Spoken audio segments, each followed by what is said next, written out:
Hello YouTube, welcome back to the Web Gear Review. Today I would like to take a look at this M-1928 meat can pouch that goes on the M-1928 Haversack. First of all, this meat can pouch here is about 9 inches wide from seam to seam. From this bottom seam right here to the top right here is 7 inches tall. From this seam to seam here is 1 5/8 inches wide. Now, to kind of make this a little more interesting, I loaded this thing down full of its contents.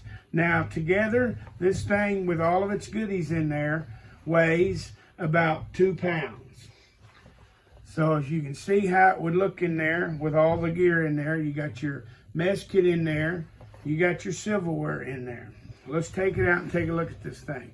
This is the M-1932 meat can, which would probably be the style, this or the World War I 1918 that they started off the war with. And then as you see here, it had a place to put your silverware right here. This is my M1926 type silverware. You've seen it in a video. If not, go back and check it out. But anyway, let's take a look down in there. You can see everything that's in there. Now, these are the only markings on this that I have been able to find. So if you know what these markings are, I would really appreciate if you leave it in the comment section and let me know.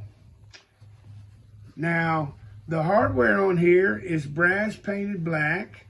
If you notice on the back, it has 4 of these little D-rings. Let me give you a close-up. See these little D-rings? They were for use of attaching it to the lid of the M1928 Haversack.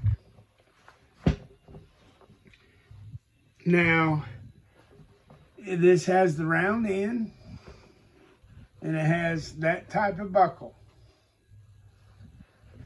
I believe this is the OD number 9 khaki color from early war. So thanks for watching the Web Gear Review, and don't forget to hit like and subscribe and share this. Thank you very much for watching Web Gear Review.